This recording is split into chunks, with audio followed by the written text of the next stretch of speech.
2년 뒤 그 쓸모없는 돌산에서 희귀 광물이 발견됐습니다. 감정가 380억. 그리고 그 산의 주인은 내가 비웃으며 이혼한 전처였습니다. 나는 그날 내 연녀와 함께 그녀를 조롱하러 갔습니다. 하지만 내가 그곳에서 마주한 건 내가 버린 여자가 아니었습니다. 그건 내가 평생 가질 수 없는 무언가였습니다. 이 이야기는 2년 전 내가 이혼 서류에 도장을 찍던 그날부터 시작됩니다. 이혼 도장은 생각보다 조용히 찍혔습니다. 구청 가족관계 등록과의 형광등 아래 차가운 책상을 사이에 두고 우리는 마주 앉았습니다. 창밖으로는 봄비가 내리고 있었습니다. 10년 전 우리가 혼인신고를 하던 날도 비가 내렸었죠. 그때는 그 비조차 낭만적이라고 생각했는데 지금은 그저 우중충하기만 했습니다. 큰 소리도 울음도 없었습니다. 드라마에서 보던 것처럼 서로 고함을 지르거나 눈물을 쏟거나 마지막 애원을 하는 장면은 없었습니다. 그저 종이 한 장 위에 내 이름과 그녀의 이름이 차례로 올라갔을 뿐이었습니다. 펜을 쥔 그녀의 손이 미세하게 떨리는 것을 나는 보았습니다. 아니, 보고 싶지 않았지만 보였습니다. 하지만 나는 곧 고개를 돌렸습니다. 지금 저 떨림의 마음을 빼앗겨서는 안 됩니다. 이미 내 곁에는 새로운 여자가 있었으니까요. 재산 분할 이야기가 나왔을 때 나는 속으로 계산기를 두드리고 있었습니다. 강남의 아파트, 통장에 쌓인 예금, 수입차 한 대, 그리고 몇 년 전 부모님께 받은 상가 건물까지 하나하나 따져보며 어떻게든 손해를 줄이려 애썼지요. 변호사는 내 옆에서 법률 용어를 나열하며 그녀가 받을 수 있는 몫을 최소화하려 했고 나는 그 말에 고개를 끄덕였습니다. 10년 동안 벌어놓은 건데 반을 나눠줄 순 없지. 솔직히 말하자면 나는 그녀가 집안일만 하는 전업주부였다는 사실이 유리하게 작용하기를 바랐습니다. 회사를 키운 건 나였으니까요. 밤늦게까지 일하고 접대하고 계약서에 도장을 찍은 건 나였으니까요. 그때 그녀가 조용히 말했습니다. 그 산이면 됩니다. 순간 회의실에 정적이 흘렀습니다. 내 변호사가 먼저 반응했습니다. 그는 서류를 뒤적이더니 작은 한숨을 내쉬었습니다. 상대편 변호사의 표정도 묘했습니다. 마치 정말 그것만 받겠다고? 라고 묻는 듯한 얼굴이었습니다. 나는 잠시 말을 잃었습니다. 산이라니. 그것도 돌밖에 없는 아무도 쳐다보지 않던 외딴 돌산 하나를 원한다니.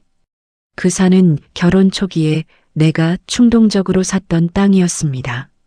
당시 친구가 앞으로 땅값이 오를 거야라며 권유했던 투자였죠. 강원도 깊숙한 곳, 지도에서도 찾기 힘든 곳에 위치한 산이었습니다. 면적은 꽤 넓었지만 그게 전부였습니다. 부동산 가치도 없고 개발 계획도 없는 곳. 아니, 그보다 더했습니다. 접근도로조차 제대로 나 있지 않아서 차를 타고 갈 수도 없는 곳이었습니다. 한번 가본 적이 있었는데 비포장도로를 한참 달린 뒤에 걸어서 또 한참을 올라가야 했습니다. 그리고 정상에 도착했을 때 본 것은 온통 돌뿐이었습니다. 나무도 듬성듬성, 풀도 제대로 자라지 않는 말 그대로 돌산이었습니다. 이게 왜 이렇게 비쌌지? 당시 나는 속았다는 생각에 화가 났었습니다. 그 뒤로 나는 그 땅을 까맣게 잊고 살았습니다. 재산 목록을 작성할 때도 거의 빠뜨릴 뻔했죠. 솔직히 말해 나는 안도했습니다.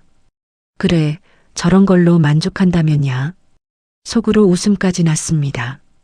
혹시 그녀가 아파트를 요구하거나 예금을 절반으로 나누자고 하면 어쩌나 걱정했는데 고작 저 쓸모없는 돌산 하나로 끝난다니. 이건 로또에 당첨된 것이나 마찬가지였습니다. 내 변호사가 내게 눈빛을 보냈습니다. 이대로 진행해도 되겠느냐는 확인이었습니다. 나는 최대한 티나지 않게 고개를 끄덕였습니다. 내연녀는 내 옆에서 작게 속삭였습니다. 당신 운 좋았네요. 저 여자 바보인가 봐요. 그녀는 검은색 원피스를 입고 내 옆에 앉아 있었습니다. 사실 이혼 조정 자리에 동반자를 데려오는 것은 적절치 않았지만 그녀는 내 사업 파트너라는 명목으로 자리에 있었습니다. 향수 냄새가 은은하게 퍼졌습니다. 전처가 평생 사용하지 않았던 그런 강렬한 향이었습니다. 그녀는 전처를 훑어보더니 입가에 비웃음을 머금었습니다. 승리자의 미소였습니다. 반면 전처는 그 시선을 받으면서도 아무런 표정 변화가 없었습니다. 그저 담담하게 마치 모든 것을 예상했다는 듯이 서류에 서명했습니다. 그 담담함이 왜인지 나를 불편하게 만들었습니다. 하지만 곧 그 생각을 지웠습니다. 이미 끝난 여자입니다.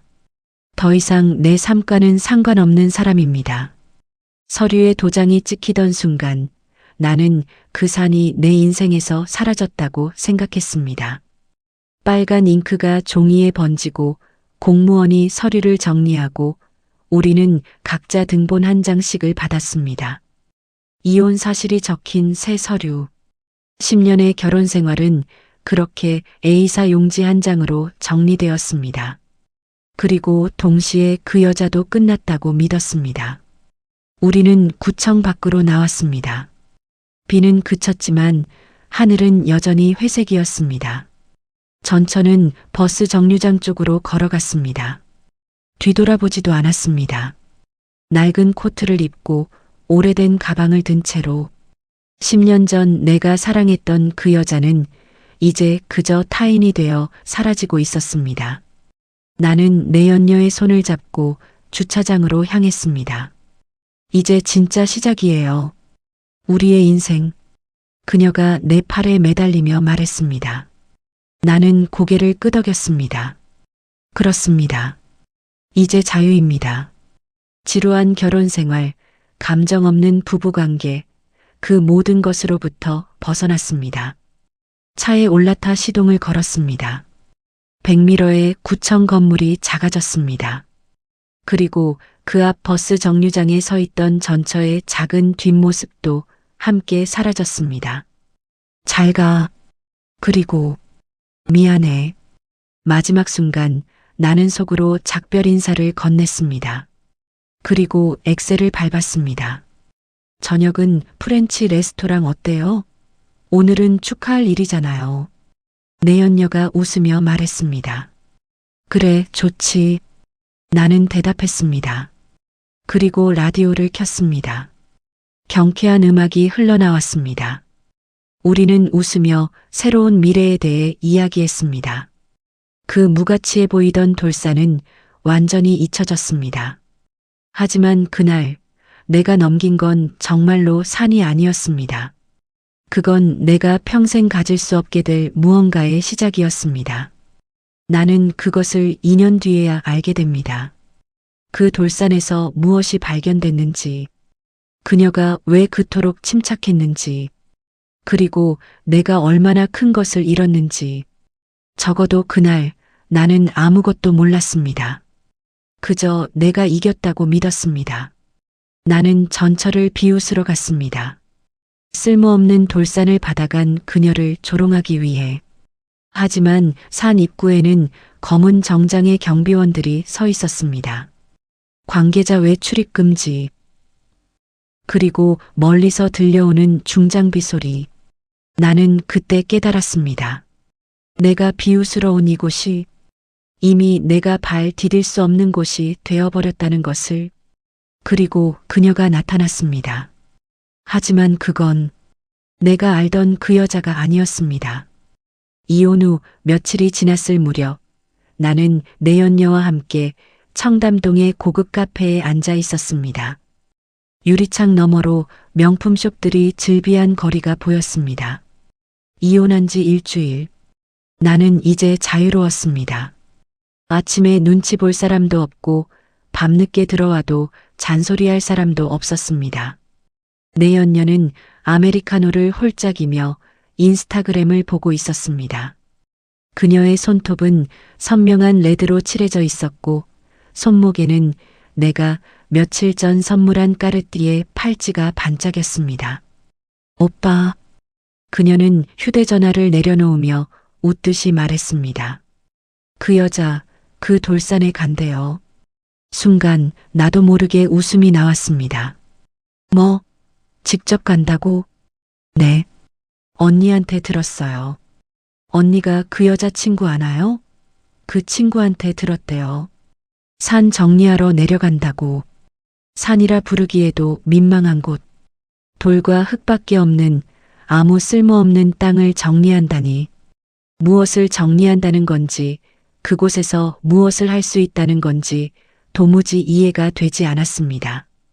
그녀가 그 산을 받겠다고 했을 때부터 의아했지만 이제 와서 직접 내려간다니. 그 생각이 어딘가 처량하게, 아니 우스꽝스럽게 느껴졌습니다. 정리? 거기 정리할 게 뭐가 있다고. 나는 비웃듯 말했습니다. 그러게요. 돌이나 주우려나 봐요. 내연녀도 킥킥 웃었습니다. 그녀의 눈빛에는 명백한 우월감이 서려 있었습니다. 그때 그녀가 갑자기 내 손을 잡으며 말했습니다. 구경이나 갈까? 순간 나는 그녀의 눈을 똑바로 바라봤습니다. 그 눈 속에는 호기심보다는 아기가 더 많이 담겨 있었습니다. 패배자를 보고 싶은, 자신의 승리를 확인하고 싶은 그런 욕망이었습니다. 그 말은 내연녀의 입에서 나왔지만 사실 그 생각은 이미 내 마음속에서도 먼저 떠오르고 있었습니다. 보고 싶었습니다. 그녀가 그 쓸모없는 땅을 받고 무엇을 하려는지, 얼마나 후회하고 있을지. 그래, 가보자. 나는 대답했습니다. 우리는 차를 몰고 그 산으로 향했습니다.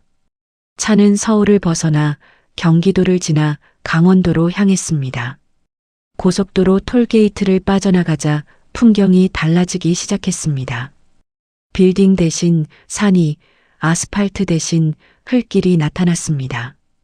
창밖으로 스쳐가는 풍경이 유난히 한가로워 보였습니다. 날씨 좋네요. 내연녀가 선바이저를 내리며 말했습니다. 햇살이 따스했고 하늘은 맑았습니다. 드라이브하기 좋은 날씨였습니다. 나중에 여기 근처 펜션이나 잡을까? 그녀가 제안했습니다. 아니, 오늘은 그냥 보고 바로 가자. 나는 거절했습니다. 괜히 이곳에 오래 머물고 싶지 않았습니다. 그저 잠깐 보고 웃고 돌아가면 그만이었습니다. 그때까지만 해도 나는 믿고 있었습니다. 인생은 내가 이겼다고. 좋은 차를 몰고 예쁜 여자와 함께 있고 재산도 지켰다고. 내비게이션이 목적지 근처입니다라고 안내했습니다. 우리는 비포장도로로 접어들었습니다. 차가 덜컹거렸고 먼지가 피어올랐습니다. 몇 년 전 이곳에 왔을 때와 똑같은 길이었습니다. 하지만 이상했습니다. 산 근처에 도착했을 때 나는 처음으로 뭔가 다르다는 것을 느꼈습니다. 길목에 사람들이 서 있었습니다. 헬멧을 쓴 사람들, 형광색 조끼를 입은 사람들, 그리고 낯선 차량들, 포터트럭, 25톤 덤프트럭, 굴삭기가 실린 트레일러까지. 저게 뭐야? 내연녀가 놀란 목소리로 말했습니다. 나도 당황스러웠습니다. 분명 몇 년 전에 왔을 때는 아무것도 없었는데 접근도 어려웠고 사람 그림자조차 보이지 않던 곳이었는데 그리고 보이지 않던 것들이 보였습니다. 새로 세워진 임시 표지판들, 출입금지, 공사 중, 안전모 착용. 공사라도 하나? 내연녀가 말했지만 그 목소리에는 이제 웃음이 없었습니다. 대신 불안함이 묻어 있었습니다. 나도 마찬가지였습니다. 가슴 한편이 서늘해졌습니다. 설마. 하지만 그 생각을 떨쳐냈습니다. 말도 안 됩니다. 이 산에 무슨 가치가 있다고. 아무도 원하지 않던 땅인데. 우리는 차를 근처에 세우고 조심스럽게 걸어 올라갔습니다. 발밑의 흙이 예전과 달랐습니다. 누군가 정비한 흔적이 보였습니다. 돌멩이들이 치워져 있었고 간이 계단까지 만들어져 있었습니다. 이상한데. 내연녀가 내 팔을 꽉 잡았습니다. 우리가 조금 더 올라갔을 때 그때 나타났습니다. 검은 정장을 입은 남자. 아니 남자들. 2명이었습니다. 무전기를 찬 채 마치 경비원처럼 입구를 지키고 서 있었습니다. 관계자 외에는 출입이 어렵습니다.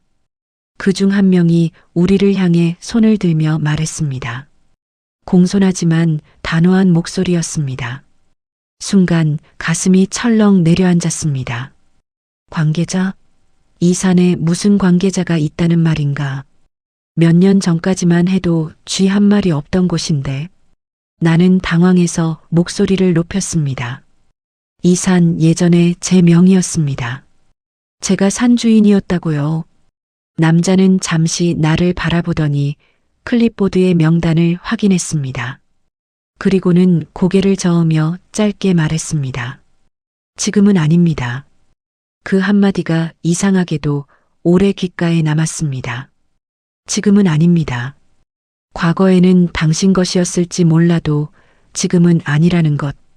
당신은 이제 이곳과 아무 상관없는 사람이라는 것. 도대체 여기서 뭐 하는 건데요? 내연녀가 따지듯 물었습니다. 죄송합니다. 말씀드릴 수 없습니다. 남자는 더 이상 대답하지 않았습니다. 나는 주변을 둘러봤습니다. 저 위쪽에서 중장비 소리가 들렸습니다. 굴삭기가 땅을 파는 소리, 사람들이 무언가를 외치는 소리, 그리고 멀리 산 중턱에 하얀 텐트가 쳐져 있는 게 보였습니다. 마치 조사 현장 같았습니다. 이게 대체 무슨 일이지? 머릿속이 복잡해졌습니다. 뭔가 크게 잘못되어 가고 있다는 느낌. 내가 놓친 무언가가 있다는 느낌. 그때 멀리서 사람들의 시선이 한쪽으로 모이는 게 보였습니다. 차 소리가 들렸습니다. 고급 세단 한 대가 비포장도로를 조심스럽게 올라오고 있었습니다. 사람들이 길을 비켰습니다. 차가 멈췄습니다. 문이 열렸습니다. 그리고 누군가 내렸습니다. 내 심장이 멎었습니다. 그건 그녀였습니다. 하지만 내가 알던 그녀가 아니었습니다. 깔끔한 베이지색 팬츠 정장을 입은 여자. 선글라스를 벗으며 주변을 둘러보는 여자. 그 옆에는 서류 가방을 든 남자가 함께 내렸습니다. 변호사처럼 보였습니다. 사람들이 그녀에게 고개 숙여 인사했습니다. 사장님 오셨습니까? 누군가 그렇게 불렀습니다. 사장님. 그 단어가 내 머릿속에서 메아리 쳤습니다. 내 연녀의 손이 떨리는 게 느껴졌습니다. 나는 아직 몰랐습니다. 이 구경이 내 인생에서 가장 잔인한 구경이 될 거라는 걸. 그녀가 천천히 걸어왔습니다. 그리고 우리와 눈이 마주쳤습니다. 그녀의 눈에는 놀람도 당황함도 없었습니다. 그저 담담함만이 있었습니다. 마치 예상했다는 듯이 안녕하세요. 그녀가 먼저 인사했습니다. 차갑지도 따뜻하지도 않은 목소리였습니다. 나는 입을 열 수 없었습니다. 내 옆에서 내연녀가 헛웃음을 흘렸습니다. 그리고 그 순간 나는 깨달았습니다. 우리가 비웃으러 온 것이 아니라는 것을, 우리가 비웃음을 당하러 온 것이라는 것을. 회장님 오십니다. 그 말이 들렸을 때 내 다리가 풀렸습니다. 내가 비웃고 버리고 쓸모없다고 생각했던 그 여자.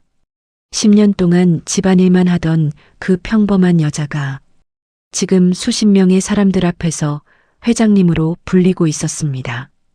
그리고 그녀의 발 아래 돌산이라고 생각했던 그곳에서 금빛이 번쩍이고 있었습니다. 감정가 380억 원. 내가 웃으며 넘긴 그 산의 진짜 가치였습니다. 나는 그때 알았습니다. 내가 비웃으러 온 게 아니라 비웃음을 당하러 왔다는 것을. 산길 끝 사람들의 시선이 한쪽으로 모였습니다. 바람이 불어왔습니다. 3월의 차가운 바람이었지만 내 이마에는 땀이 맺혀 있었습니다. 심장이 빠르게 뛰었습니다. 뭔가 잘못되고 있다는 본능적인 경고음이 머릿속에서 울렸습니다. 나는 아직도 모든 게 우연이라고, 작은 공사일 뿐이라고 스스로를 속이고 있었습니다. 그래, 아마 동네 개발 사업 정도겠지. 작은 펜션이나 짓는 거겠지. 하지만 내 옆에 내연녀는 이미 알고 있었습니다. 그녀의 손이 차갑게 식어 있었습니다. 그녀의 입술이 파르르 떨리고 있었습니다. 그때 검은 세단이 비포장도로를 천천히 올라왔습니다. 현대 제네시스, 최신형, 번호판이 깨끗하게 광이 나 있었습니다. 차가 멈추자 운전석에서 한 남자가 재빨리 내려 뒷문을 열었습니다. 전문 운전기사였습니다. 차에서 내린 사람은 내가 평생 잊을 수 없던 얼굴이었습니다. 내 전처였습니다. 하지만 그녀는 더 이상 내가 알던 그 여자가 아니었습니다. 베이지색 맞춤 정장을 입은 그녀는 선글라스를 벗으며 주변을 둘러봤습니다. 짧게 자른 단발머리가 바람에 살랑했습니다. 그녀는 결혼 생활 내내 긴 머리를 하고 있었습니다. 내가 긴 머리가 좋다고 했으니까요. 그 옆에서 30대 중반으로 보이는 남자가 내렸습니다. 검은색 슈트, 서류 가방, 명찰, 법무법인 김민준 변호사라고 적혀 있었습니다. 사람들이 자동으로 양쪽으로 갈라서며 길을 만들었습니다. 그리고 고개를 숙였습니다. 누군가는 보고서를 내밀고 누군가는 헬멧을 벗으며 인사했습니다. 모두가 그녀를 기다리고 있었습니다. 모두가 그녀의 결정을 기다리고 있었습니다. 현장 책임자로 보이는 50대 남자가 다가왔습니다. 사장님, 아니. 그가 잠시 말을 고치더니 다시 입을 열었습니다. 그리고 들렸습니다. 회장님 오십니다. 그 말이 산 전체에 울려 퍼졌습니다. 나는 그 말을 처음 들었을 때 귓속이 멍해졌습니다. 회장님? 내가 비웃고 넘겼던 그 여자가, 집안일만 하던 그 평범한 여자가, 화장도 잘 안 하고 명품 하나 갖고 싶다는 말도 못하던 그 소심한 여자가, 회장님, 오늘 일정 확인 부탁드립니다. 오전 10시 지질조사팀 보고 11시 광산 개발 컨설팅, 오후 2시 투자사 미팅입니다. 비서로 보이는 젊은 여자가 태블릿을 들고 그녀 옆에 섰습니다. 알겠습니다. 먼저 현장부터 보죠. 그녀의 목소리는 차분하고 단호했습니다. 나는 입이 바짝 말랐습니다. 목구멍이 타들어가는 것 같았습니다. 그녀는 내가 기억하던 초라한 모습이 아니었습니다. 차분하고 당당하며 주변 모든 사람들의 존경을 받는 존재. 10년 동안 내 뒤에서 조용히 밥을 하고 빨래를 하고 청소를 하던 그 여자가 아니었습니다. 그녀가 걸어가기 시작했습니다. 하이힐 소리가 규칙적으로 땅을 찍었습니다. 사람들이 그녀를 따라 움직였습니다. 그때 그녀가 우리 쪽을 봤습니다. 시선이 마주쳤습니다. 그녀의 눈에는 놀람도 당황함도 원망도 없었습니다. 그저 담담함만이 있었습니다. 마치 이미 알고 있었다는 듯이, 우리가 올 것을 예상했다는 듯이. 나는 입을 열려 했지만 목소리가 나오지 않았습니다. 내 옆에서 내연녀가 작게 헛웃음을 흘렸습니다. 패배를 인정하는 쓴웃음이었습니다. 그때까지도 나는 믿고 싶지 않았습니다. 지질조사가 뭐죠? 여기서 뭘 발견한 거예요? 내연녀가 떨리는 목소리로 옆 사람에게 물었습니다. 그 사람은 우리를 잠깐 쳐다보더니 대답했습니다. 희귀광물이요. 금, 은, 그리고 리튬까지. 뭐라고요? 내 입에서 작은 신음이 새어나왔습니다. 감정가가 얼마나 나왔는데요? 내연녀가 다시 물었습니다. 정확하진 않지만 최소 380억 이상이라고 들었습니다. 380억? 그 숫자가 내 머릿속에서 폭발했습니다. 380억? 내가 웃으며 넘긴 그 돌산 340억이라고? 다리에 힘이 풀렸습니다. 나는 바위에 기대 겨우 서 있었습니다. 그게 언제부터? 나는 더듬거리며 물었습니다. 2년 전부터 재조사가 시작됐죠. 사실 이 산은 70년대에 한 번 조사됐었대요. 그때 희귀광물 가능성이 나왔는데 기술이 부족해서 묻혔었다네요. 근데 회장님이 최신 탐사 기술로 다시 조사하셨고 그 사람이 설명을 이어갔지만 나는 더 이상 듣지 못했습니다. 2년 전 우리가 이혼한 바로 그때부터 그녀는 알고 있었던 걸까? 아니, 최소한 가능성은 알고 있었던 걸까? 그래서 그 침착함이었을까? 그래서 그 담담함이었을까? 내가 웃을 때, 내연녀가 비웃을 때, 변호사가 고개를 가로저을 때, 그녀는 이미 알고 있었던 건가? 산 아래에서 은은하게 반짝이는 빛이 보였습니다. 굴삭기가 파낸 흙더미 사이로 금빛 광석이 햇빛에 반사되고 있었습니다. 돌뿐인 줄 알았던 산, 쓸모없다고 생각했던 땅, 그 안에는 수십억, 아니 수백억의 가치가 잠들어 있었던 것입니다. 어떻게? 내연녀가 중얼거렸습니다. 그녀의 얼굴은 새하얗게 질려 있었습니다. 어떻게 저 여자가, 우리가, 그녀의 목소리는 점점 작아졌습니다. 나는 그저 멍하니 서 있었습니다. 그리고 내 안에서 조용하지만 강력한 후회가 밀려오기 시작했습니다. 만약 내가 그 산을 지켰다면, 만약 내가 그녀의 말에 귀 기울였다면, 만약 내가 조금만 더 조사했다면, 하지만 모든 만약은 이미 늦었습니다. 그녀가 천천히 우리에게 다가왔습니다. 5m, 3m, 1m. 우리는 마주섰습니다.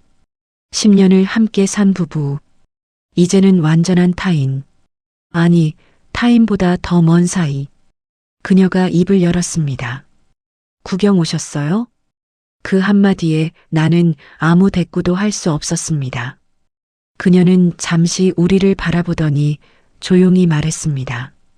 당신이 나를 버린 그날 나는 비로소 내 인생을 샀어요. 그 말이 내 가슴에 비수처럼 꽂혔습니다. 이 산은, 당신이 아무 가치 없다고 생각했던 이 산은 제게 모든 것을 줬어요. 자유를, 기회를, 그리고 존엄을. 그녀의 눈빛은 흔들림이 없었습니다. 고마워요. 정말로. 그 순간 나는 깨달았습니다. 돌산이 아니었습니다. 그건 그녀의 삶을 결정짓는 열쇠였던 것입니다. 그리고 나는 그 열쇠를 웃으며, 안도하며, 기뻐하며 그녀에게 넘겨준 것입니다. 당신은 언제부터 알고 있었어요? 나는 떨리는 목소리로 물었습니다. 그녀는 희미하게 미소 지었습니다. 처음엔 몰랐어요. 그냥 당신이 아무 가치 없다고 생각하는 것만 받고 싶었어요. 당신에게 더 이상 신세 지고 싶지 않았거든요. 그녀는 잠시 멈췄다가 말을 이었습니다. 그런데 이혼 후에 혼자 이곳에 왔어요. 그냥 내 유일한 재산이 뭔지 보고 싶어서요. 그리고 우연히 오래된 지질조사 보고서를 발견했죠. 도서관에서. 그래서 다시 조사를 의뢰했군요. 내 목소리는 힘이 없었습니다. 네. 그리고 결과가 나왔어요. 당신이 이 산을 웃으며 넘긴 지 정확히 6개월 후에요. 그녀가 돌아섰습니다. 이제 가보세요. 여긴 관계자 외 출입 금지니까요. 그리고 그녀는 걸어갔습니다. 뒤돌아보지 않고 나는 그 자리에 서서 그녀의 뒷모습을 바라봤습니다. 10년 전 버스 정류장에서 나를 기다리던 그 수줍은 여자. 지금은 수십 명의 직원을 거느린 회장. 그리고 나는 비로소 알았습니다. 이 구경은 내 인생에서 가장 잔인한 구경이었다는 것을, 내가 잃은 건 380억짜리 산이 아니었다는 것을, 내가 잃은 건 진짜 보석 같은 사람이었다는 것을. 하지만 그걸 깨달았을 때는 이미 늦었습니다. 산 아래로 내려가는 길, 내연녀는 한마디도 하지 않았습니다. 그녀도 알고 있었습니다. 우리가 진 것을 완벽하게. 당신이 나를 버린 건 최고의 선택이었어요. 그녀의 그 말에 나는 무너졌습니다. 2년 전 내가 이혼 서류에 웃으며 도장을 찍을 때 그녀는 이미 70년대 지질조사 보고서를 찾아냈고 최신 탐사 기술로 재조사를 의뢰했고 희귀광물 매장 확인을 받아냈고 광업권을 신청했고 투자자를 모았습니다. 내가 내연녀와 축배를 들 때 그녀는 회사를 차렸습니다. 내가 새로운 사랑을 즐길 때 그녀는 제국을 세웠습니다. 그리고 지금 그녀는 내 앞에 서서 말했습니다. 고맙습니다. 당신 덕분에 자유로워졌어요. 나는 그때 알았습니다. 내가 버린 게 여자가 아니라 내 미래였다는 것을. 산 위에서 전철은 잠시 멈춰섰습니다. 그녀는 현장 책임자가 건넨 보고서를 받아들었습니다. 두꺼운 파일이었습니다. 그녀는 그것을 빠르게 훑어보며 몇 가지를 체크했습니다. 펜을 꺼내 메모하는 모습, 질문을 던지는 모습, 고개를 끄덕이며 승인하는 모습. 그 모든 것이 자연스러웠습니다. 마치 평생 이 일을 해온 사람처럼. 그녀의 시선이 우리를 스치고 지나갔지만 말 한마디 없었습니다.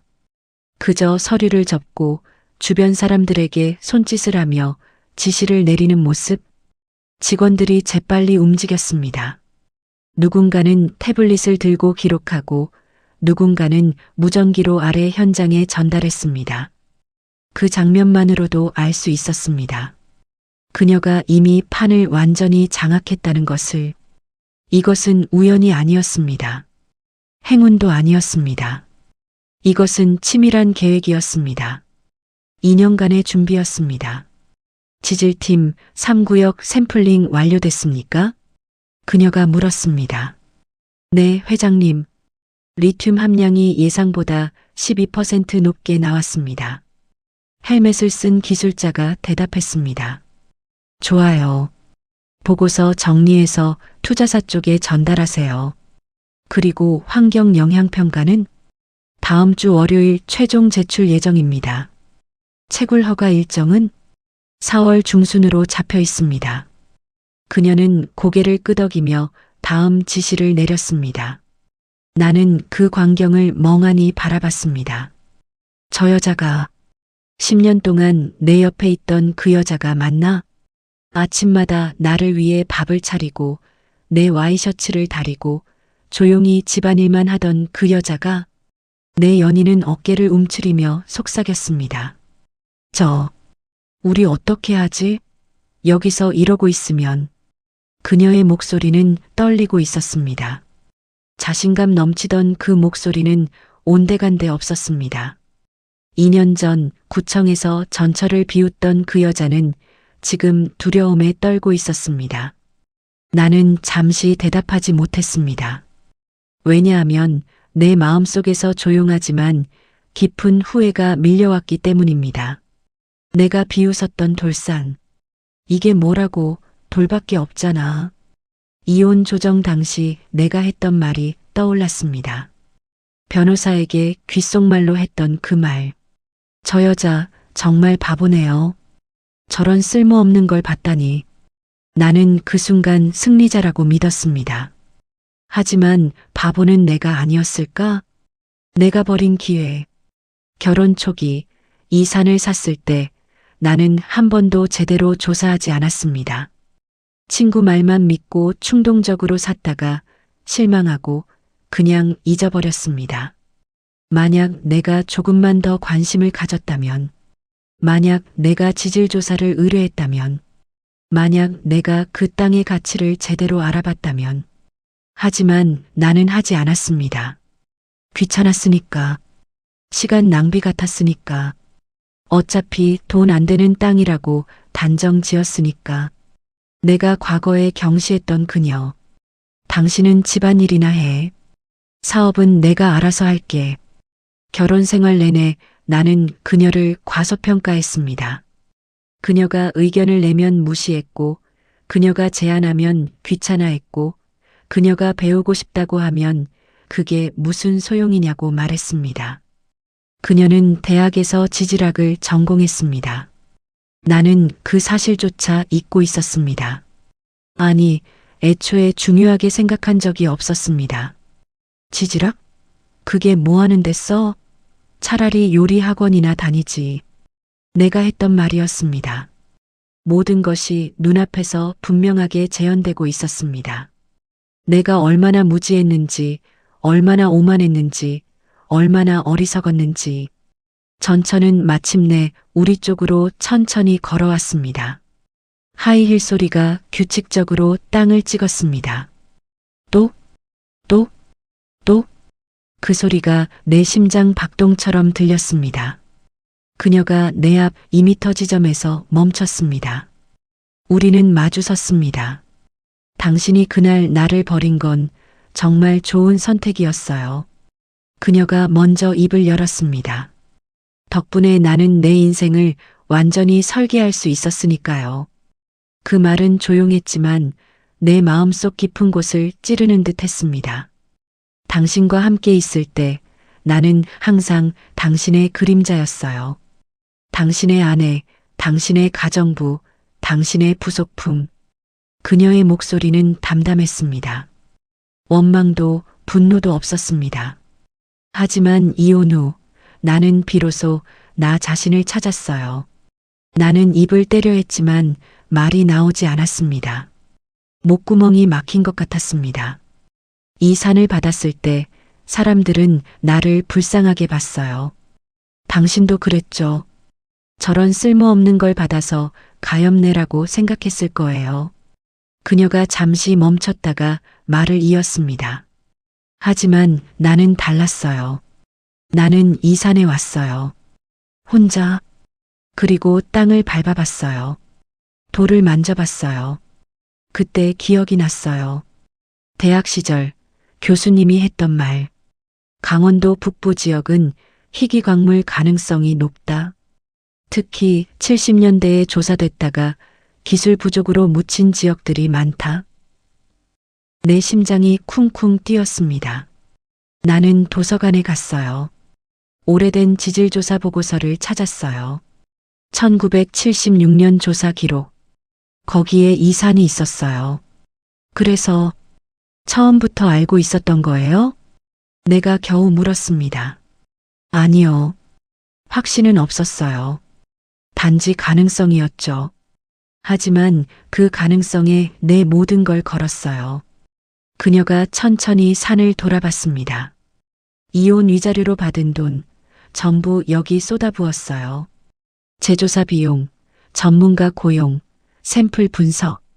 6개월 동안 나는 이 산에서 살았어요. 그리고 결과가 나왔어요.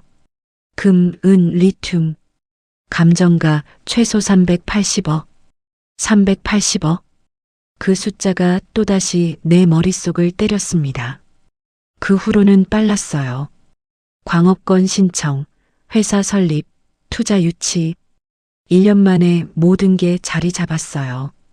그녀는 나를 똑바로 쳐다봤습니다. 당신이 새 여자와 데이트할 때 나는 투자 설명회를 했어요. 당신이 해외여행 갈 때 나는 광산 개발 계획을 세웠어요. 당신이 웃을 때 나는 울었어요. 하지만 그 눈물로 나는 강해졌어요. 내 연인은 숨을 죽였고 산 위의 공기는 차갑게 우리를 압박했습니다. 미안.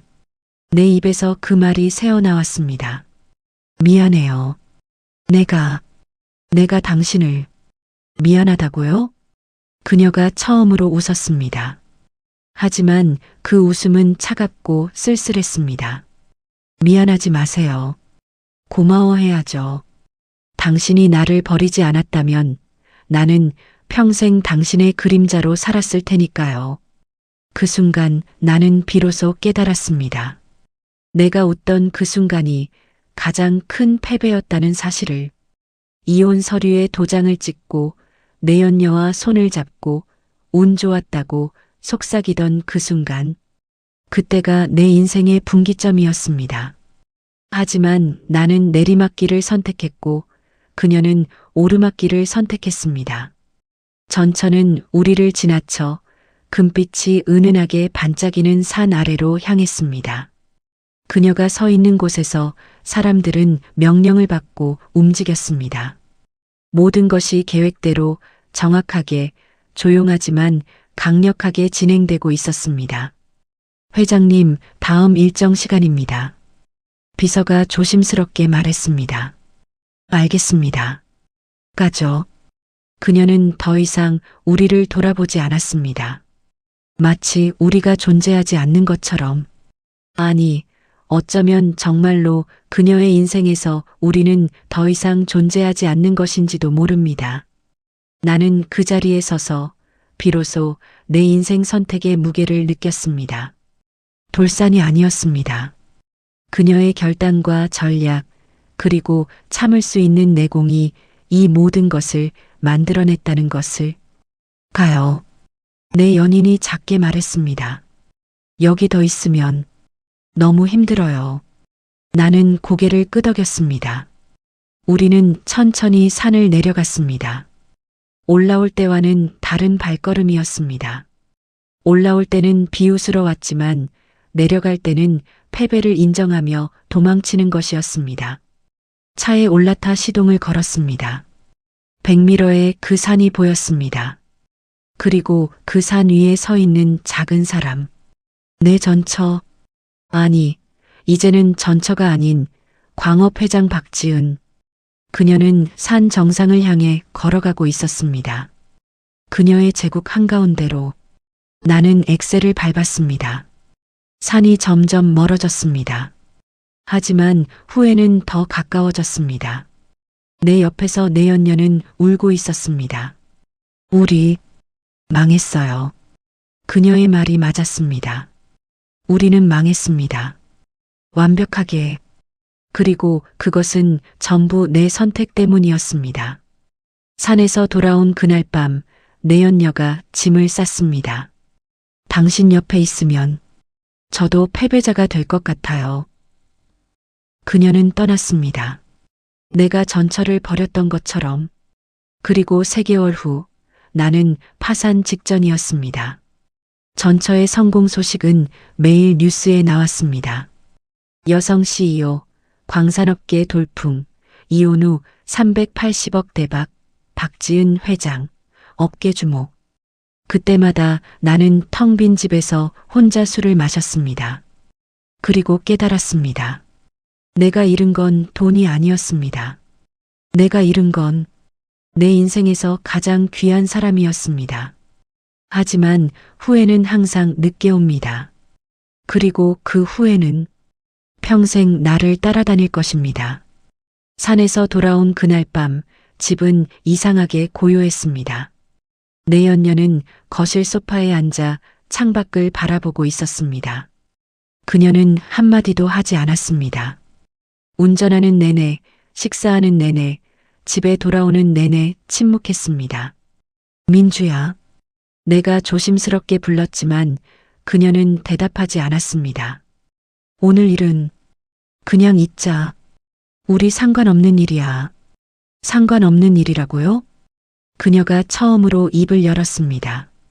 목소리는 차갑게 식어 있었습니다.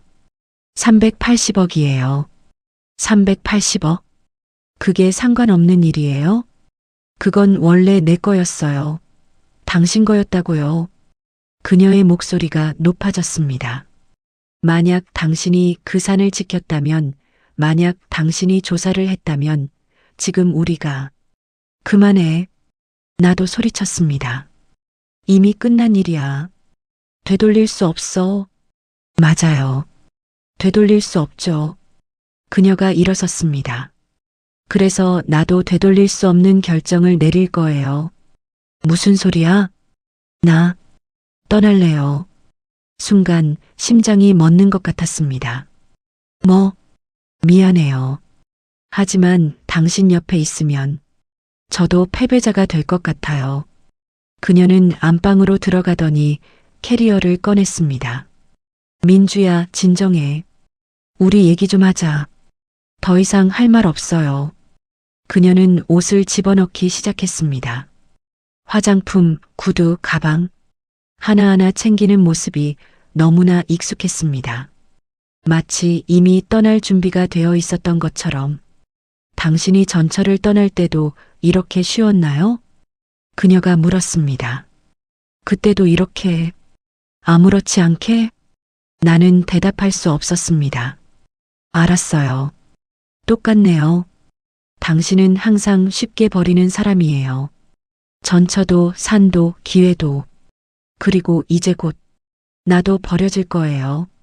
그 전에 내가 먼저 떠나는 거예요. 민주야. 사랑했어요. 정말로. 하지만 사랑보다 중요한 게 있더라고요. 미래요. 그녀는 캐리어를 끌고 현관으로 향했습니다. 그 여자는 당신 없이 미래를 만들었어요.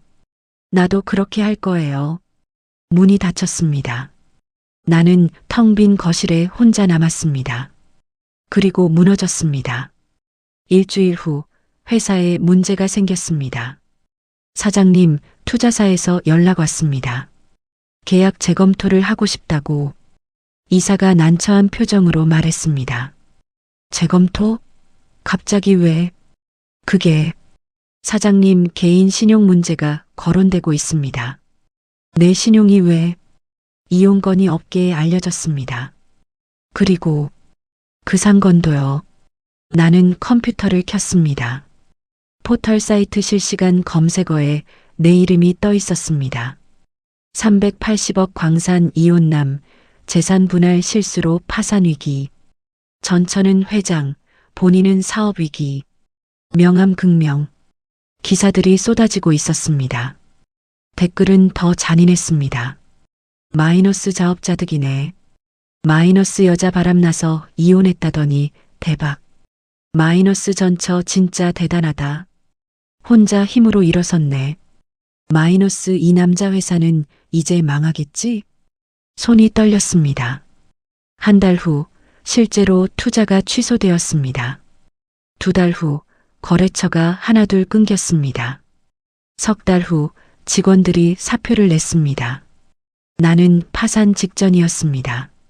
어느 날 아침 TV를 켰습니다. 경제 뉴스가 나오고 있었습니다. 금성광업 박진은 회장이 오늘 서울시로부터 여성기업 인상을 수상했습니다. 이혼 후 2년 만에 380억 규모의 광산을 개발하며 업계의 주목을 받고 있는 박 회장은 화면에 그녀가 나왔습니다.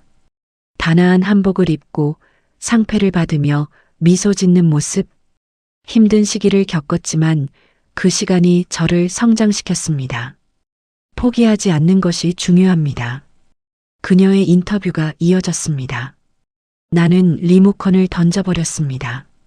화면이 깨졌지만 그녀의 목소리는 계속 들렸습니다. 그날 밤 나는 혼자 술을 마셨습니다. 강남의 아파트는 팔렸습니다. 빚을 갚기 위해서. 이제 나는 원룸에 살고 있었습니다. 수입차도 팔렸습니다. 이제는 지하철을 탑니다. 직원들도 떠났습니다. 이제는 혼자입니다. 그리고 민주도 떠났습니다. 새 남자를 만났다고 들었습니다. 재벌 3세라고. 나는 소주잔을 기울였습니다. 핸드폰에서 알림이 울렸습니다. 뉴스 알림이었습니다. 박지은 회장, 희망을 잃지 마세요 출간. 베스트셀러 1위. 그녀가 책을 냈습니다. 자서전이었습니다. 나는 책을 주문했습니다. 이틀 후 책이 도착했습니다. 표지에는 산 위에 서 있는 그녀의 뒷모습이 있었습니다. 나는 떨리는 손으로 책을 펼쳤습니다. 프롤로그 버려진 것이 아니라 자유로워진 것. 첫 문장부터 가슴을 찔렀습니다. 이혼은 끝이 아니었습니다. 시작이었습니다. 나는 책을 읽었습니다. 밤새도록 그녀의 이야기가 담겨 있었습니다. 외롭고 무시당했던 결혼 생활, 자존감을 잃어가던 날들, 그리고 이혼 후 혼자 서는 법을 배운 과정. 그가 나에게 돌산을 넘겼을 때 사람들은 나를 불쌍하게 여겼습니다. 하지만 나는 알았습니다. 이것은 저주가 아니라 축복이라는 것을. 왜냐하면 그것은 온전히 제 것이었으니까요. 눈물이 흘러내렸습니다. 가장 큰 행운은 그가 나를 떠난 것입니다. 덕분에 나는 나를 찾았습니다. 나는 책을 덮었습니다. 창밖을 봤습니다. 새벽 5시, 도시는 아직 잠들어 있었습니다. 하지만 나는 잠들 수 없었습니다. 후회가 나를 깨워두었습니다. 내가 잃은 건 돈이 아니었습니다. 380억도, 산도, 회사도 아니었습니다. 내가 잃은 건 내 인생에서 가장 귀한 사람이었습니다. 진심으로 나를 사랑했던 유일한 사람. 나의 오만함과 무지함을 참아주던 사람. 내가 성공할 수 있게 뒤에서 조용히 지지해주던 사람. 그리고 나는 그 사람을 비웃으며 버렸습니다. 쓸모없다고, 가치 없다고 생각하며. 하지만 쓸모없고 가치 없는 건 그녀가 아니었습니다. 바로 나였습니다. 나는 바닥에 주저앉아 울었습니다. 처음으로 진짜로 울었습니다. 하지만 후회는 항상 늦게 옵니다. 그리고 그 후회는 평생 나를 따라다닐 것입니다. 1년 후 나는 그녀의 회사 앞에 서 있었습니다. 빌딩 입구에 새겨진 광업 본사라는 글자, 로비에 걸린 그녀의 사진. 나는 경비에게 말했습니다. 박지은 회장님을 만나고 싶습니다. 약속 있으세요? 아니요. 그럼 안 됩니다. 나는 그 자리에서 6시간을 기다렸습니다. 그리고 그녀가 나타났습니다. 하지만 그녀는 나를 보고 그냥 지나갔습니다. 마치 모르는 사람처럼. 그때 나는 깨달았습니다. 내가 찾아온 건 용서를 구하기 위함이 아니었습니다. 그저 마지막으로 말하고 싶었습니다. 당신이 옳았어요라고. 1년이 흘렀습니다. 계절이 4번 바뀌는 동안 내 인생은 완전히 무너졌습니다. 회사는 파산했습니다. 법원에서 파산 선고를 받던 날 판사의 목소리가 아직도 귓가에 맴돕니다. 채무 변제 불능으로 파산을 선고합니다. 아파트는 경매로 넘어갔습니다. 10년 동안 갚아온 대출, 그 모든 것이 한순간에 날아갔습니다. 부모님께는 얼굴을 들 수 없었습니다. 아들, 무슨 일이 있었니? 라는 어머니의 전화를 받을 때마다 나는 거짓말을 했습니다. 괜찮아요. 잠깐 어려운 것뿐이에요. 하지만 괜찮지 않았습니다. 나는 편의점 야간 알바를 했습니다. 한때 직원 30명을 거느린 사장이었던 내가 이제는 라면 박스를 나르고 바닥을 닦았습니다. 어느 날 밤 손님이 들어왔습니다. 김 사장님 아니세요? 예전 거래처 직원이었습니다. 요즘 어떻게 지내세요? 회사는 잘. 그가 내 앞치마를 보고 말을 멈췄습니다. 아, 죄송합니다. 그는 물건을 사지 않고 나갔습니다. 나는 그 자리에 멍하니 서 있었습니다. 거울에 비친 내 모습을 봤습니다. 초췌한 얼굴, 깊어진 주름, 희끗희끗한 머리카락. 겨우 40대인데 60대처럼 늙어 있었습니다. 그러던 어느 날 TV에서 그녀를 봤습니다. 토크쇼에 출연한 그녀는 더욱 빛나 보였습니다. 박지은 회장님, 성공 비결이 뭔가요? 진행자가 물었습니다. 포기하지 않는 것이요. 그리고 나를 믿는 것. 그녀가 미소 지었습니다. 사실 저도 바닥까지 떨어졌었어요. 이혼하고 아무것도 없을 때. 그때 깨달았죠. 나를 구할 수 있는 건 나뿐이라고. 혹시 전 남편을 원망하진 않으세요? 예상치 못한 질문이었습니다. 그녀는 잠시 생각하더니 대답했습니다. 아니요.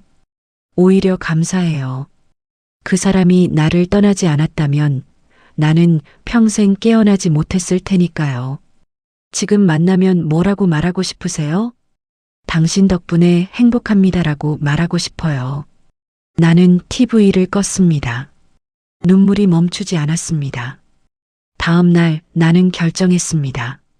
그녀를 만나러 가기로. 이유는 명확하지 않았습니다. 용서를 구하러, 사과하러, 아니면 그저 마지막으로 말하고 싶었습니다. 내가 얼마나 잘못했는지, 내가 얼마나 후회하는지. 나는 금성광업 본사로 갔습니다. 강남 한복판 30층짜리 유리 빌딩. 입구에 새겨진 금성광업 본사라는 금색 글자. 로비는 대리석으로 꾸며져 있었고 벽에는 그녀의 사진이 걸려 있었습니다. 불가능을 가능으로 마이너스 박지은 회장. 나는 한참을 그 사진을 바라봤습니다. 무슨 일로 오셨습니까? 경비가 다가왔습니다. 박지은 회장님을 만나고 싶습니다. 약속 있으세요? 아니요. 그럼 안 됩니다.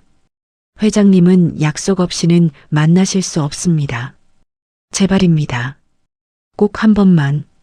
안 됩니다. 나가주세요. 나는 로비 의자에 앉았습니다. 안 나가시면 경찰을 부르겠습니다.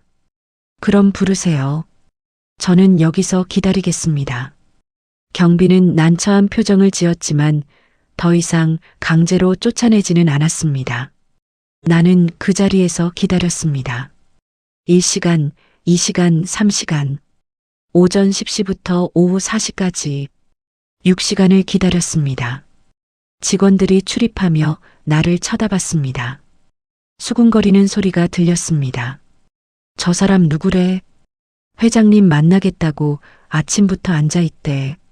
미친 사람 아니야? 나는 신경 쓰지 않았습니다. 그저 기다렸습니다. 그리고 오후 4시 30분. 엘리베이터 문이 열렸습니다. 그녀가 나타났습니다. 베이지색 트렌치 코트를 입고 선글라스를 낀 채 비서 2명이 양옆에서 따라왔습니다. 나는 벌떡 일어났습니다. 지은 씨. 그녀가 멈췄습니다. 천천히 고개를 돌렸습니다. 선글라스 너머로 우리의 시선이 마주쳤습니다. 1초, 2초, 3초. 그녀는 아무 말도 하지 않았습니다. 그리고 다시 걸어갔습니다. 마치 모르는 사람처럼. 아니, 어쩌면 정말로 나는 그녀에게 더 이상 존재하지 않는 사람인지도 모릅니다. 지은 씨, 잠깐만요. 나는 뛰어갔습니다.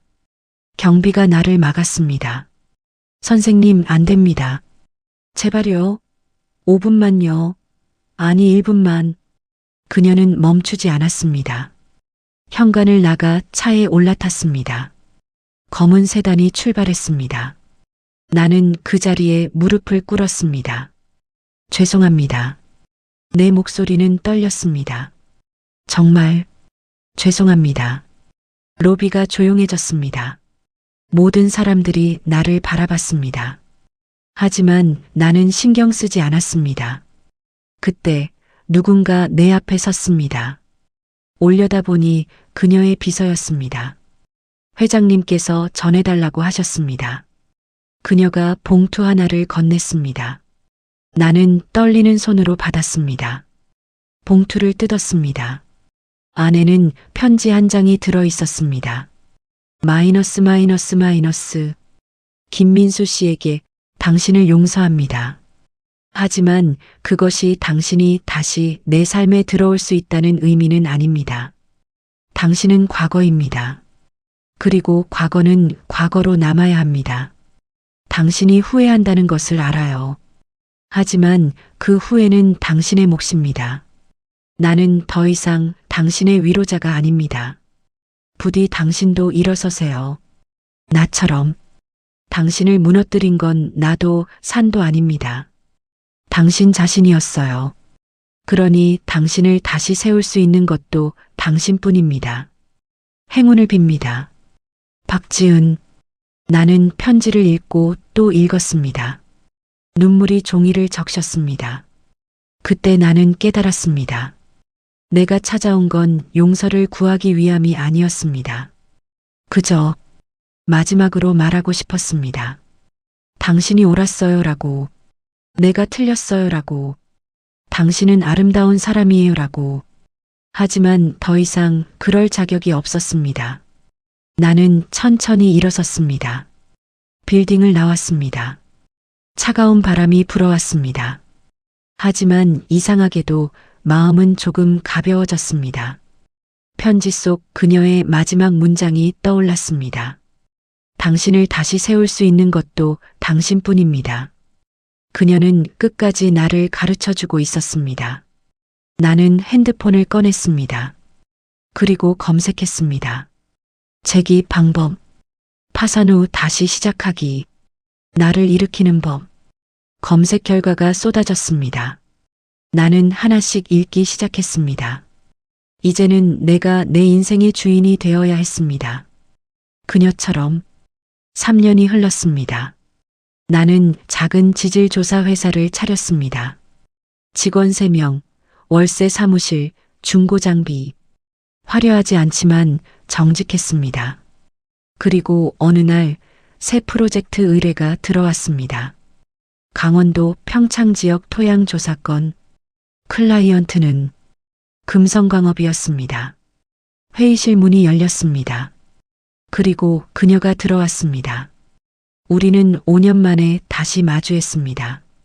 하지만 이번에는 달랐습니다. 나는 더 이상 그녀에게 용서를 구하는 사람이 아니었습니다. 나는 내 일을 하러 온 전문가였습니다. 3년이 흘렀습니다. 그 긴 시간 동안 나는 천천히 무너진 내 인생을 다시 쌓아 올렸습니다. 편의점 알바로 시작해서 건설 현장 일용직을 했습니다. 땡볕 아래서 삽질을 하고 시멘트를 날랐습니다. 손에는 굳은 살이 박였고 등은 자주 아팠습니다.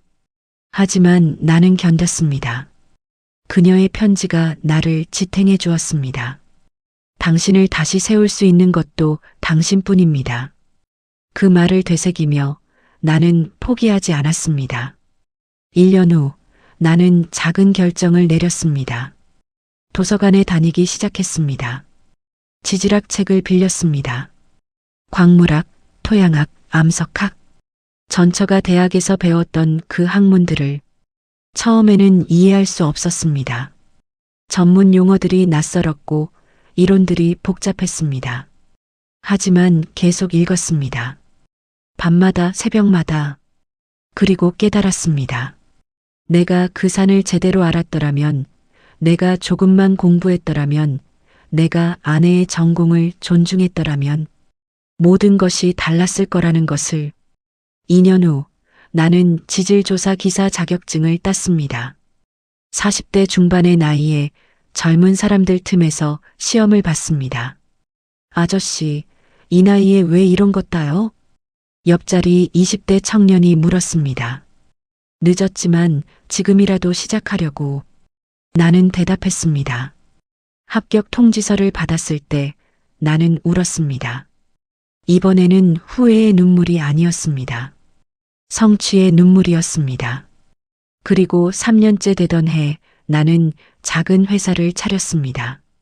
민수지질조사. 거창한 이름은 아니었습니다. 하지만 정직한 이름이었습니다. 직원은 3명. 나와 같은 재기를 꿈꾸는 사람들이었습니다. 사무실은 구로 디지털 단지의 작은 월세 건물. 장비는 중고로 산 것들. 화려하지 않았지만 나는 자랑스러웠습니다. 이것은 내가 처음으로 정직하게 읽어낸 것이었습니다. 과거에 내가 운영했던 회사는 아버지의 돈으로 시작한 것이었습니다. 그리고 나는 그것을 자만하며 날렸습니다. 하지만 이 회사는 달랐습니다. 내 땀과 눈물로 만든 것이었습니다. 첫 번째 프로젝트는 작았습니다. 경기도 어느 농가의 토양조사, 수익은 고작 200만 원. 하지만 나는 최선을 다했습니다. 현장에 직접 가서 샘플을 채취하고 분석하고 보고서를 썼습니다. 의뢰인이 말했습니다. 감사합니다. 이렇게 꼼꼼하게 해주신 분은 처음이에요. 그 한마디가 나를 움직였습니다. 입소문이 났습니다. 하나둘 프로젝트가 들어왔습니다. 회사는 천천히 그러나 확실하게 성장했습니다. 그러던 어느 날 이메일 한 통이 왔습니다. 발신자 금성광업 구매팀, 제목 지질조사 용역 의뢰건. 나는 그 이름을 보고 멈칫했습니다. 금성광업. 그녀의 회사. 손이 떨렸습니다. 이메일을 열었습니다. 귀사의 전문성을 인정받아 강원도 지역 토양조사 프로젝트를 의뢰하고자 합니다. 프로젝트 규모 5천만 원. 상세 내용은 미팅에서 논의하고자 하니 3월 15일 오전 10시 본사 방문 부탁드립니다. 나는 한참을 고민했습니다. 거절해야 할까? 하지만 이것은 우리 회사의 큰 기회였습니다. 5천만 원 프로젝트. 지금까지 받았던 것 중 가장 큰 규모였습니다. 그리고 무엇보다 나는 이제 달라졌습니다. 나는 더 이상 과거에 매달리는 사람이 아니었습니다. 나는 전문가였습니다. 수락하겠습니다. 나는 답장을 보냈습니다. 3월 15일 오전 9시 50분. 나는 금성광업 본사 앞에 서 있었습니다. 3년 전 이곳에서 무릎 꿇고 울었던 그때와는 달랐습니다. 이번에는 정장을 입고 서류 가방을 들고 당당하게 정문으로 들어갔습니다. 민수지질조사 대표 김민수입니다. 10시 미팅 예약했습니다. 네, 확인됐습니다. 12층 회의실로 올라가시면 됩니다. 리셉션 직원이 미소 지으며 안내했습니다. 엘리베이터를 탔습니다. 층수가 올라갈 때마다 심장이 빨리 뛰었습니다. 5층, 7층, 10층, 12층. 문이 열렸습니다. 복도를 따라 걸었습니다. 회의실 앞에 도착했습니다. 심호흡을 했습니다. 노크를 했습니다. 들어오세요. 익숙한 목소리. 문을 열었습니다. 회의실에는 5명이 앉아 있었습니다. 그리고 상석에 그녀가 있었습니다. 박지은. 5년 만에 재회였습니다. 그녀는 나를 봤습니다. 눈이 마주쳤습니다. 1초, 2초, 3초. 하지만 이번에는 달랐습니다. 그녀의 눈에 놀람이 없었습니다. 마치 이미 알고 있었다는 듯. 아니, 어쩌면 정말로 알고 있었을지도 모릅니다. 내가 이 프로젝트를 맡을 거라는 것을. 앉으세요, 김 대표님. 그녀가 말했습니다. 차분하고 전문적인 목소리였습니다. 나는 자리에 앉았습니다. 먼저 소개드리겠습니다. 금성광업 회장 박지은입니다. 그녀가 명함을 건넸습니다. 나도 내 명함을 꺼냈습니다. 민수지질조사 대표 김민수. 우리는 명함을 교환했습니다. 5년 전 우리는 부부였습니다. 지금 우리는 비즈니스 파트너였습니다. 프로젝트 설명 부탁드립니다. 내가 먼저 말했습니다. 목소리는 떨리지 않았습니다. 그녀가 자료를 펼쳤습니다. 강원도 지역 약 10만 평 규모의 토지에 대한 정밀 지질조사입니다. 희귀광물 매장 가능성을 검토하고자 합니다. 기간은 3개월을 예상하고 있습니다. 인력 투입은 귀사 판단에 맡기겠습니다. 우리는 1시간 동안 회의를 했습니다. 전문적으로, 냉정하게, 철저하게. 감정은 없었습니다. 과거도 없었습니다. 오직 프로젝트만 있었습니다. 회의가 끝났습니다. 좋습니다. 계약서는 내일 보내드리겠습니다. 그녀가 말했습니다. 감사합니다. 나는 일어났습니다. 다른 직원들이 먼저 나갔습니다. 회의실에 우리 둘만 남았습니다. 짧은 침묵. 잘 지내셨어요? 그녀가 먼저 말했습니다. 질문이 아니라 확인이었습니다. 네. 덕분에. 나는 대답했습니다. 당신 회사 찾아봤어요. 평판이 좋더군요. 감사합니다. 변했네요. 좋은 의미로요. 그녀가 희미하게 미소 지었습니다. 당신도 그렇고요. 더 빛나 보이세요. 나는 솔직하게 말했습니다. 고마워요. 그 말. 아니, 진심이에요. 잠시 침묵이 흘렀습니다. 하지만 불편하지 않았습니다. 이 프로젝트? 제가 직접 선택했어요. 그녀가 말했습니다. 당신 회사를요. 왜죠? 당신이 다시 일어섰는지 보고 싶었어요. 그리고 그녀가 잠시 멈췄다가 계속했습니다. 당신도 할 수 있다는 걸 증명하고 싶었어요. 나는 고개를 숙였습니다. 최선을 다하겠습니다. 알아요. 당신이 변한 거 알아요. 그녀가 일어났습니다. 그럼 프로젝트에서 뵙죠? 네. 우리는 악수했습니다. 5년 전 이혼 서류에 도장을 찍던 손. 지금 새로운 시작을 약속하는 손. 문을 나서며 나는 돌아봤습니다. 지은 씨. 네. 행복하세요. 정말로. 그녀가 눈을 깜빡였습니다. 당신도요, 민수 씨. 그리고 나는 회의실을 나왔습니다. 엘리베이터를 타고 내려갔습니다. 로비를 지나 건물 밖으로 나왔습니다. 봄바람이 불어왔습니다. 나는 하늘을 올려다봤습니다. 맑았습니다.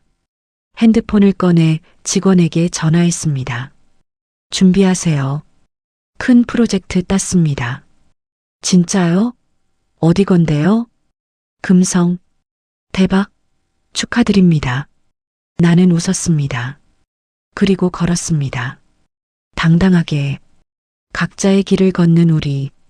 더 이상 과거에 얽매이지 않는 우리.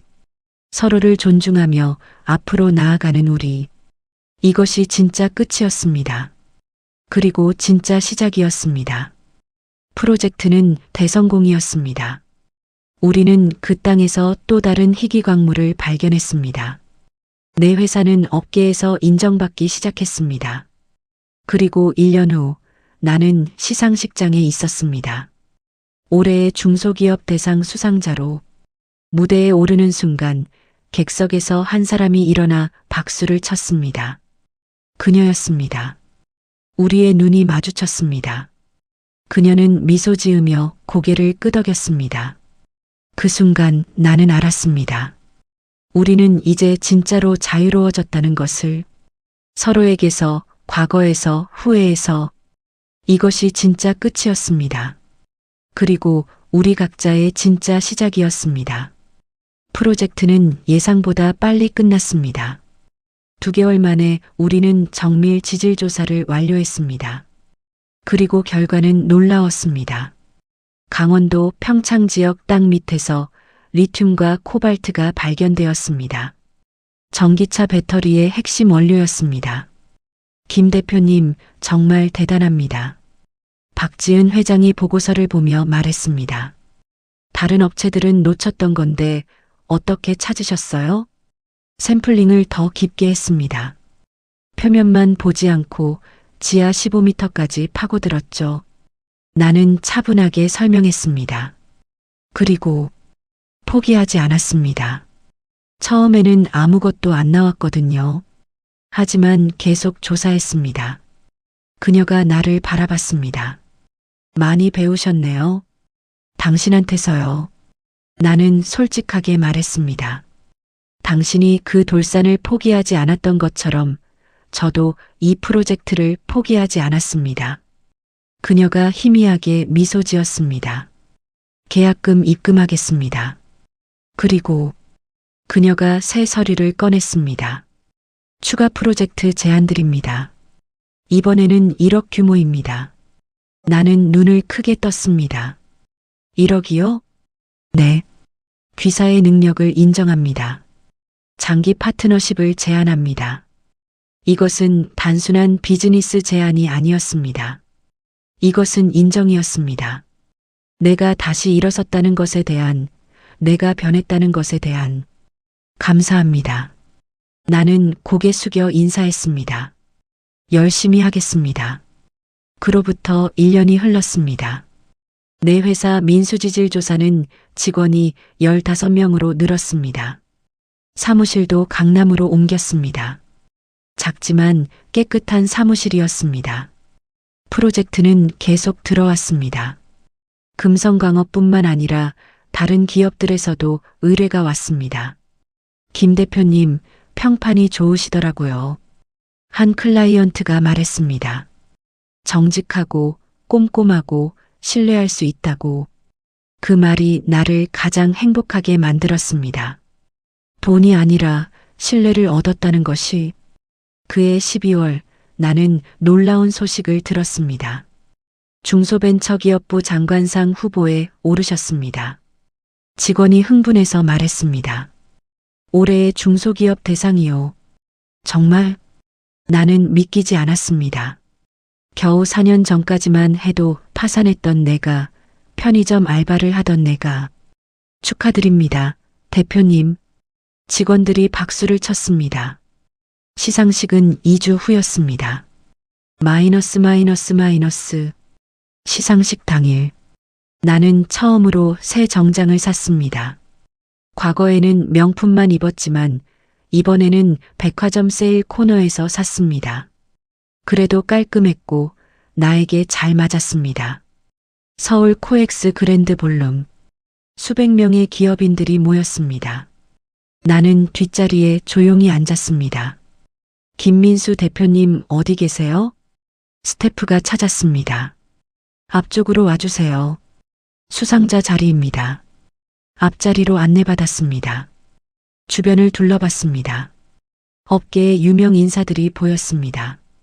그리고 저 멀리 오열쯤에 그녀가 있었습니다. 박지은.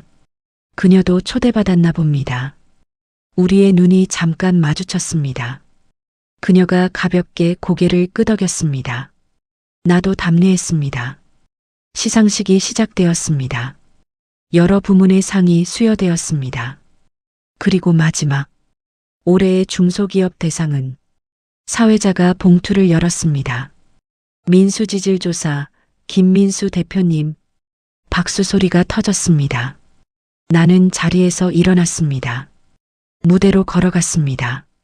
다리가 떨렸습니다. 하지만 넘어지지 않았습니다. 계단을 올랐습니다.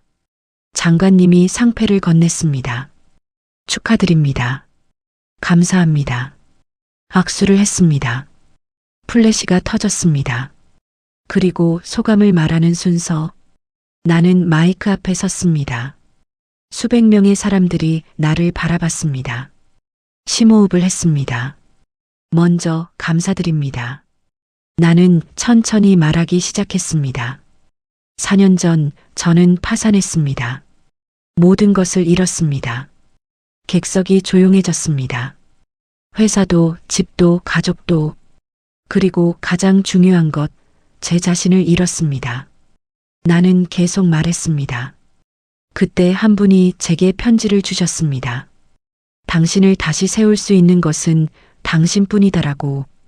객석 어딘가에서 그녀가 듣고 있을 것입니다. 그 말이 저를 일으켰습니다. 저는 다시 공부했고 자격증을 땄고 작은 회사를 차렸습니다. 처음에는 직원 3명이었습니다. 지금은 15명입니다. 처음에는 월세 사무실이었습니다. 지금은 조금 더 나은 곳으로 이사했습니다. 사람들이 웃었습니다. 이 상은 제 것이 아닙니다. 이것은 포기하지 않은 모든 사람들의 것입니다. 실패했지만 다시 일어선 모든 분들의 것입니다. 박수가 터졌습니다. 그리고 나는 잠시 멈췄습니다. 객석을 봤습니다. 오열, 그녀가 있었습니다. 우리의 눈이 마주쳤습니다. 저에게 가장 중요한 교훈을 가르쳐 준 분께 감사드립니다. 그녀가 천천히 일어났습니다. 그리고 박수를 쳤습니다. 혼자서 1초, 2초, 3초, 그리고 다른 사람들도 하나둘 일어나기 시작했습니다. 스탠딩 오베이션이었습니다. 나는 상패를 가슴에 안았습니다. 눈물이 났습니다. 하지만 이번에는 후회의 눈물이 아니었습니다. 감사의 눈물이었습니다. 시상식이 끝난 후 로비에서 그녀를 마주쳤습니다. 축하해요. 그녀가 먼저 말했습니다. 고마워요. 당신 덕분이에요. 아니에요. 당신 스스로 한 거예요. 하지만 당신이 없었다면. 김민수 씨. 그녀가 내 말을 끊었습니다. 우리 이제 그만해요. 과거 이야기는. 당신은 훌륭하게 제기했어요. 나도 내 길을 찾았고요. 이제 우리는 각자의 인생을 사는 거예요. 맞아요. 나는 고개를 끄덕였습니다. 행복하세요, 지은 씨. 당신도요, 민수 씨. 우리는 마지막으로 악수했습니다. 더 이상 전부부가 아닌 서로를 존중하는 두 기업인으로서 참 들었어요. 그녀가 말했습니다. 재혼하신다고요? 네. 다음 달이요.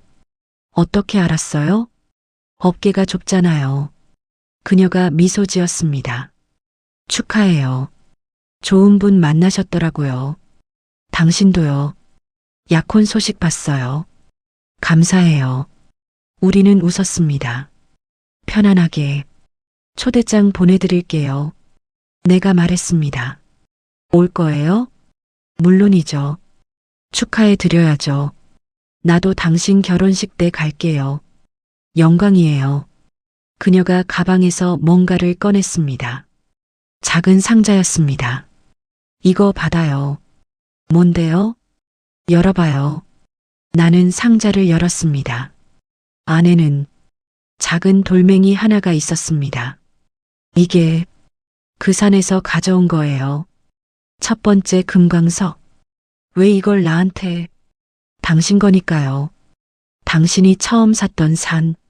당신이 넘겨준 산. 그리고 우리 둘 다 배운 산. 나는 돌을 손에 쥐었습니다. 차갑지만 따뜻했습니다. 고마워요.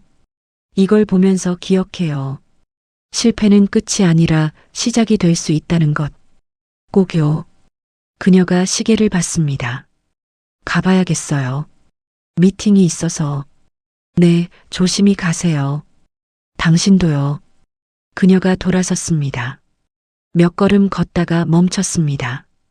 그리고 뒤돌아봤습니다. 민수 씨. 네. 10년 동안 고마웠어요. 그때는 힘들었지만 지금 생각하면 나쁘지 않았던 시간도 있었어요. 나는 웃었습니다. 나도요. 후회는 많지만 당신을 만난 건 후회하지 않아요. 저도요. 그녀가 마지막으로 손을 흔들었습니다. 그리고 떠났습니다. 나는 그 자리에 서서 그녀를 봤습니다. 당당하게 걷는 뒷모습. 더 이상 내 아내가 아닌 성공한 기업인. 더 이상 내 과거가 아닌 함께 성장한 동료. 나는 손에 쥔 돌멩이를 봤습니다. 작지만 단단했습니다. 이것이 모든 것의 시작이었습니다. 그리고 이것이 진짜 끝이었습니다. 나는 주머니에 돌을 넣었습니다. 그리고 걸었습니다. 앞으로, 새로운 미래로. 6개월 후, 내 결혼식 날. 작은 예식장이었지만 따뜻했습니다. 신부는 아름다웠습니다. 나를 있는 그대로 사랑해주는 사람이었습니다.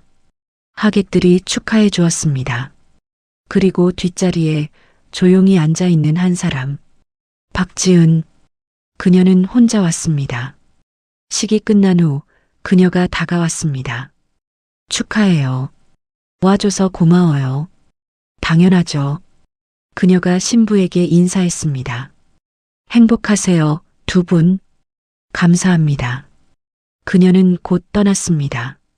더 이상 미련도 후회도 없이 나는 아내의 손을 잡았습니다. 그리고 웃었습니다.